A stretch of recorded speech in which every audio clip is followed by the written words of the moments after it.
अस्सलामुअलैकुम dear students.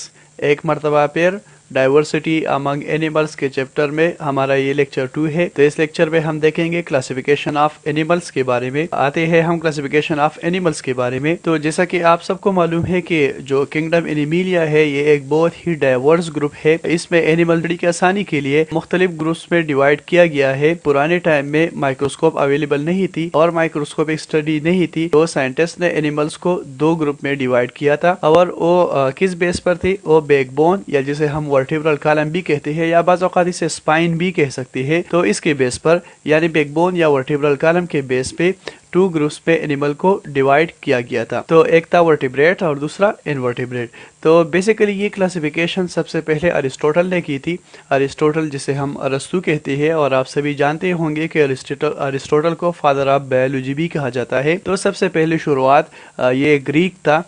Greek philosopher भी हम अरिस्टोटल को कह सकते हैं। अरिस्टोटल ने सबसे पहले जो क्लासिफिकेशन थी वो शुरू की थी। तो बेसिकली अरिस्टोटल ने एनिमल्स को दो ग्रुप में डिवाइड किया था। एक ग्रुप का नाम था एनीमा और दूसरे ग्रुप का नाम इनेमा। ये दोनों ग्रुप थे। एनीमा का मतलब है animals with red blood cell, यानी इसमें इनवर्टिब्रेट्स, ज्यादातर इनवर्टिब्रेट्स को हम देखते हैं तो उसमें आरबीसीज या रेड ब्लड सेल जो है वो मौजूद नहीं होती। और दूसरा ग्रुप जो उन्होंने उसका नाम रखा था इनेमा, तो animals with RBCs, red blood cell जिस एनिमल में मौजूद हो तो उसे इनेमा ग्रुप में डिवाइड किया गया था। और ज्यादातर वर्टिब्रेट जो है उसमें आरबीसी मौजूद होती है। तो हम आते हैं अब वर्टिब्रेट्स और इनवर्टिब्रेट्स की तरफ। तो हम ये भी कह सकते है कि एनीमा और इनेमा, या इसे हम वर्टिब्रेट्स और इनवर्टिब्रेट भी कह सकते हैं।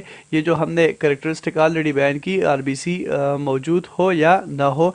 तो वर्टिब्रेट की हम बात करें, वर्टिब्रेट वो एनिमल होते हैं जिसमें बैकबोन या वर्टिब्रल कॉलम या स्पाइन जो है वो मौजूद होता है। और इनवर्टिब्रेट वो एनिमल होते हैं जिसमें वर्टिब्रल कॉलम या बैकबोन या स्पाइन मौजूद नहीं होता। अब हम एनिमल ग्रुप्स एग्जांपल्स की तरफ देखते हैं। वर्टिब्रेट को अगर हम देखें तो वर्टिब्रेट फर्दर डिवाइड किया गया है मैमल्स, बर्ड्स, रेप्टाइल्स, एम्फीबियंस और फिशेस में। इस तरह हम इनवर्टिब्रेट्स को अगर देखें तो इनवर्टिब्रेट्स में बहुत सारी एनिमल्स, बहुत सारी ग्रुप्स मौजूद है। मोलस्क है, आर्थ्रोपोड्स है, वार्म्स है, निमाटोड्स भी कह सकते हैं, नाइडीरियंस है, इकाइनोडर्म्स है और स्पॉन्जेस है। तो ये सभी इनवर्टिब्रेट्स में आते हैं। ये थी हमारी पहली क्लासिफिकेशन जो कि बहुत ही सिंपल थी और अरिस्टोटल ने ये क्लासिफिकेशन की थी। अब हम आते हैं दूसरे क्लासिफिकेशन की तरफ जो कि 1874 में अर्नेस्ट हैकेल नामी बायोलॉजिस्ट ने की थी। उन्होंने एनिमल किंगडम को 3 ग्रुप्स में डिवाइड किया था। और ये किस बेस पे किया था? On the basis of cellular composition, कि सेलुलर कंपोजिशन जो है वो एक एनिमल का कैसा हो सकता है।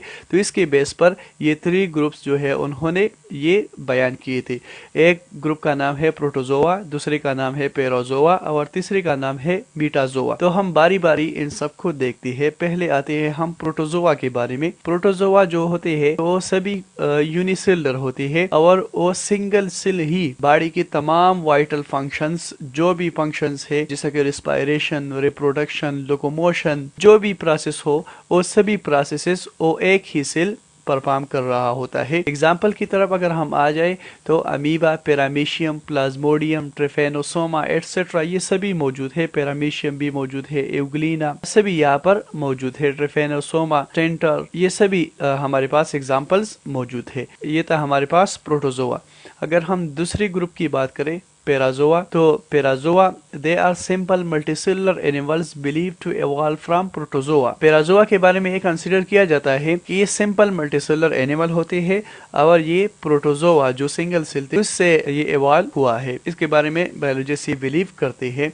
अब हम आते हैं सिंपल मल्टीसेलुलर के बारे में। सिंपल मल्टीसेलुलर का मतलब ये है कि जो इसकी बॉडी है ये टिश्यूज, ऑर्गन्स और सिस्टम में डिफरेंशिएट नहीं हुआ होता है, यानी इसमें टिश्यूज, ऑर्गन्स और सिस्टम मौजूद नहीं होती। एग्जाम्पल अगर हम देखें तो पाइलम पुरेपरा में जितनी भी एनिमल्स मौजूद है वो सभी के सभी पेराजोआ में आते हैं जो कि सिंपल मल्टीसेलुलर बॉडी रखती है।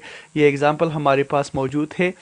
ये सभी स्पॉन्जेस है पाइलम पुरेपरा वाली, अस्कोनाइड, साइकोनाइड, ल्यूकोनाइड, ये सभी एग्जाम्पल पेराजोआ की है। अब हम आते हैं तीसरी ग्रुप की तरफ जो कि है मीटाजोआ। तो ये जो एनिमल है these animals are composed of many cells. इसकी बॉडी जो है वो मेनी सेल्स से बनी होती है। तो पेराजोआ की बॉडी भी तो मेनी सेल्स से बनी हुई थी। तो फिर डिफरेंस क्या है, पेराजोआ जो है वो सिंपल मल्टीसेलुलर थी और ये कॉम्प्लेक्स मीटाजोआ जो है ये कॉम्प्लेक्स मल्टीसेलुलर है। तो इसका मतलब ये हुआ कि इसकी जो बॉडी है उसमें बाकायदा तौर पर टिश्यूज़ मौजूद होते हैं, ऑर्गन्स मौजूद होते हैं और ऑर्गन सिस्टम ये सभी के सभी मौजूद होते हैं। अगर हम एग्जांपल की तरफ आए तो जो पाइलम सिलेंट्रेटा है, phylum Annelida, arthropoda, chordata, echinodermata, ये सभी पाइलम जो है ये मीटाजोआ में आते हैं। यहाँ पर आप इसके रिप्रेजेंटेटिव्स भी देख सकते हैं, ये सभी एग्जांपल्स मौजूद है। ये इंसेक्ट आर्थ्रोपोड के एग्जांपल है और यहाँ पर स्टारफिश वगैरह मौजूद है। ये एकाइनोडर्म की एग्जांपल है, यहाँ पर ये मोलस्का के एग्जांपल है। ये सभी एग्जांपल आप फिर देख सकते हैं।